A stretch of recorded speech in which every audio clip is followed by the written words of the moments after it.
I'm making a first-person shooter game that combines Bioshock and Willy Wonka in a massive tower full of surprises, but currently, it is nothing like either of those, and that needs to change if we want to keep our publisher 3D Realms happy. So I spent 7 days trying to do exactly that. Can I make this boring game look like what I promised? Or are we gonna have an interesting call with 3D Realms? So day one was creating very simple assets to set dress our world. Things like fire extinguishers, mannequins, telephones, some ivy coming through the cracks of the walls to make it feel like it's a really old tower. The cool part about this is I didn't have to model anything, so I'm not actually a 3D modeler. Instead, I'm more of just a art director. So I can actually just go find some assets from, let's say, Turbo Squid or the Unity Asset Store, and flip them to make an asset that really kind of fits into our world. Here's the thing. Okay, when you're searching for your assets, you need to be thinking of the poly count, okay? We don't want to have something that's too high poly, so I'm actually going to just do low poly. We just want a simple fire extinguisher. I think that's fine. What do you guys think? That's a little intense there. Oh good, that's an LOD. All right, cool, so we've got some low poly LODs. Orangish red is the color scheme of the game. Guys, it's always important to keep an idea of the exact color scheme you want to use in your game. I think color in music is the most important aspect of a game's art direction. So something like this is what we're going to end up using, okay, with some rim lighting as well. It just looks so much better. It really looks gorgeous. Day two, I got distracted already. Already distracted. Day two, I actually ended up fixing the headshot mechanics. For some reason, the heads were not exploding the way that I thought they should. So I did that.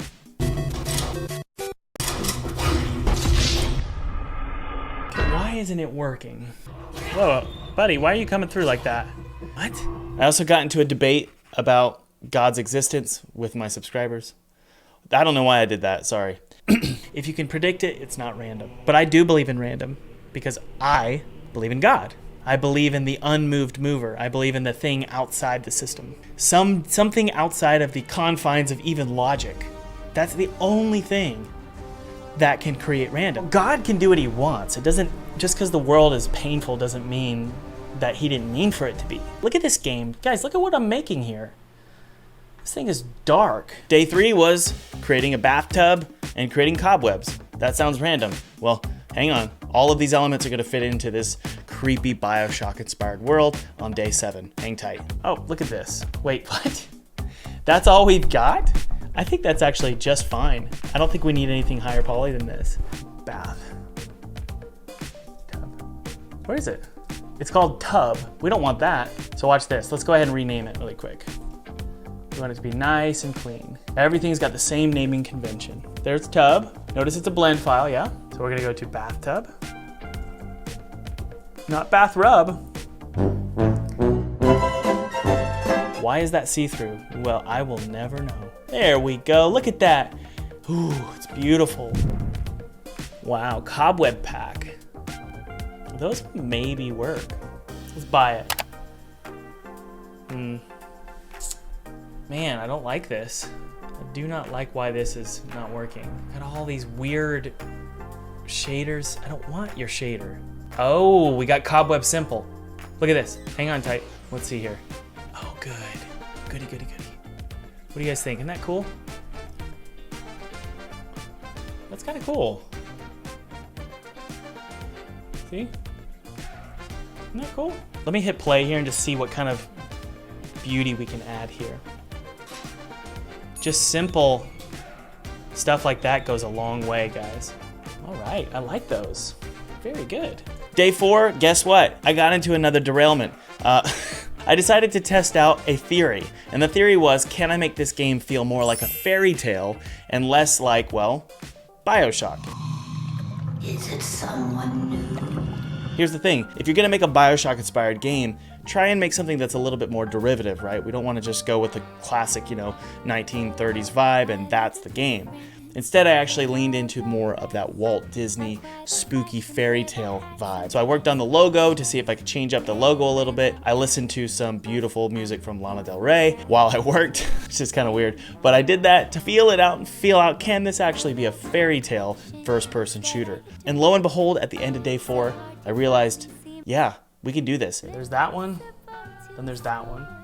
I like the way that this purple lighting, it makes this feel a lot more interesting. I kind of like that. So I wanted to make every asset moving forward for the rest of the week. I wanted it to be more focused on making this a first-person fairy tale in the 1930s. Day 5, we wanted to create some dirt mounds and some trash mounds, some rubble that we could scatter throughout the level. I actually did this custom and then applied some textures from textures.com. And then I also worked on some tall spherical plants that I could scatter throughout the tower, again, to make it feel more like a fairy tale. These were inspired by Ivan Earl. Ivan Earl is an artist that worked on the backdrops for Sleeping Beauty. And I also worked on some inner tubes because there's a water park level in this creepy theme park. Unity just froze. Cool, we got trash or debris here. That's good.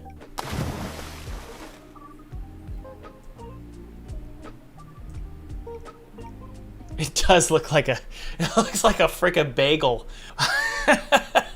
Day 6, this is where we started getting into lighting. Here's the thing, I don't know anything about lighting. And also, Unity's lighting is particularly annoying. It significantly drops the frame rate. It's slow, it doesn't look the best. It's not like Unreal, honestly. I'll admit it. And by the end of this day, I'll be honest, I was completely frustrated. Let's take a look at our light maps. Look, it didn't even bake a light map. Yeah. I didn't know the difference between mixed lighting, real-time lighting, baked lighting. No idea. And I didn't know whether I needed to use any of them. Look at that. Look at that. And we've got a reflection probe. Why are you so dark? Try increasing the intensity of the reflection probe. Sure, we can try it. So what do we do here? Oh, I didn't know that there was an intensity value. It said it to real time. You know, when we teach 3D art, when we teach game dev at all my different courses, baking is never, we have not taught it because we haven't touched it. Man, it's tough. Baking is my least favorite. Look at this. Baking is my least favorite. I will learn to love it. I will. But man, I don't get it. So I just put out a cry for help on Twitter and asked if anybody could meet with me to discuss these lighting techniques and which ones I might want to use for Twisted Tower. Day 7, I applied what I learned in those calls with these developers. Basically, I learned that you don't want to just use baked lighting, you don't want to just use mixed lighting, and you don't want to just use real-time lighting with your game. You kind of have to pick and choose where you're going to put this lighting. Long story short, the majority of my lights are going to be mixed lighting. That's because mixed lighting can bake in, almost paint into the shadows of your level. So it's gonna make your game feel less contrasty and more realistic, but we're also gonna use some bake lighting for more practical lights. So lights that don't really light the character or moving objects, but instead are just sort of gonna paint light against walls. Those we're gonna make baked lights. The rest of them are gonna be mixed lighting so that we get that diffused lighting in the shadows, but also they light our gun, they light our player, they light objects that move in the game like boxes or enemies. After that, I dressed our little scene here with all of the elements that we created throughout the week, and this is the final result.